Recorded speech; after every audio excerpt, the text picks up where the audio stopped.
সদ্য বিহারে ভোটের ফলাফল বেরিয়ে এসেছে।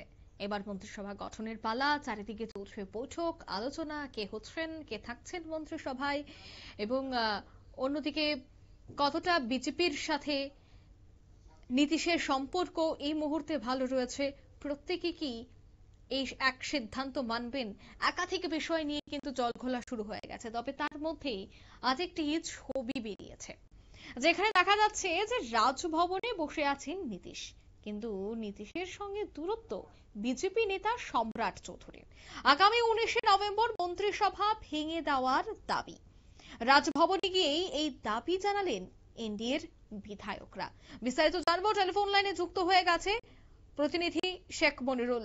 মনিরুল, আমরা এই মুহূর্তে একটা ছবি পাচ্ছি যেখানে দেখা যাচ্ছে যে রাজভবনে এনডিএর বিধায়করা, এবং সেখানে গিয়ে তারা দাবি করছেন যে 19শে নভেম্বর যেন মন্ত্রিসভা ভেঙে দেওয়া হয়। কি জানতে পারছো?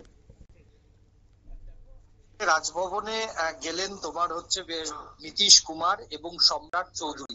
যদিও সম্রাট চৌধুরী তিনি বিধায়ক হিসেবে নির্বাচিত হয়েছেন এবং বিধায়ক হিসেবেই বিধায়ক নির্বাচিত হয়েছেন, এবং নীতিশ কুমারের সঙ্গেই তিনি রাজভবনে গেছেন।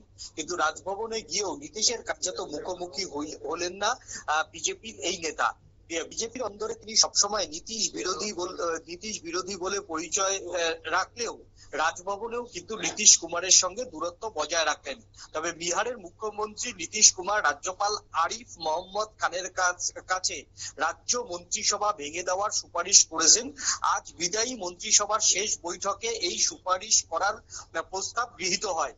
আগামী 19শে নভেম্বর বিদায়ী এনডিএ সরকারের মন্ত্রিসভা ভেঙে দেওয়ার রাজভবনে গিয়ে সুপারিশ করেন বিহারের মুখ্যমন্ত্রী নীতিশ কুমার এবং সম্রাট চৌধুরী সহ প্রমুখরা। মুখ্যমন্ত্রী নীতিশ কুমার এক চিঠিতে রাজ্যপাল আরিফ মোহাম্মদ খানকে এই সুপারিশ জানিয়েছেন। আগামীকাল এনডিএর পরিষদীয় দলগুলির সঙ্গে বৈঠকে বসতে চলেছেন নীতিশ কুমার। 20 নভেম্বর পাটনার ঐতিহাসিক গান্ধী ময়দানে জেডিইউ নেতা নীতিশ কুমার মুখ্যমন্ত্রী হিসেবে শপথ নিতে চলেছেন, এবং সেই শপথ গ্রহণ অনুষ্ঠানে প্রধানমন্ত্রী নরেন্দ্র মোদী উপস্থিত থাকবেন বলে এখনো পর্যন্ত খবর। তবে মন্ত্রিসভা গঠনের আগে এই মন্ত্রিসভা নিয়ে যে বিজেপির সর্বোচ্চ বিহারের নেতৃত্ব খুশি নয়, সেটা কিন্তু রাজভবনে আজকে চা চক্রেই পরিষ্কার হয়ে গেল। অন্যদিকে হয়তো প্রধানমন্ত্রী নরেন্দ্র মোদী যেহেতু কথা দিয়েছেন যে নীতিশ কুমারই প্রধানমন্ত্রী মার্জনা করবেন, নীতিশ কুমারই বিহারের মুখ্যমন্ত্রী হবেন, তাই প্রধানমন্ত্রীর সম্মানের জন্য এই যাত্রায় বিহারের বিজেপি নেতারা কিন্তু মন থেকে মেনে না নিতে পারলেও প্রধানমন্ত্রীর ভাবমূর্তির কথা মাথায় রেখে তারা কার্যত এই রায় মানতে বাধ্য। এখন দেখার যে 6 মাস বা 1 বছর বাদে, যেহেতু জেডিইউ কে ছাড়াও এনডিএ জোট কিন্তু সংখ্যাগরিষ্ঠ, তাই 1 বছর বাদে এই ক্ষেত্রে বিজেপি কি করে, এখন সেটাই সব থেকে বড় দেখার বিষয়।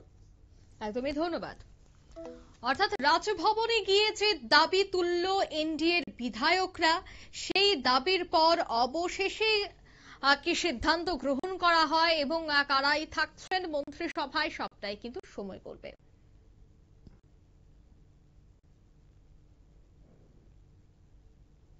নিয়ে নিচ্ছে ছোট একটি বিজ্ঞাপন বিরতির সঙ্গে থাকুন।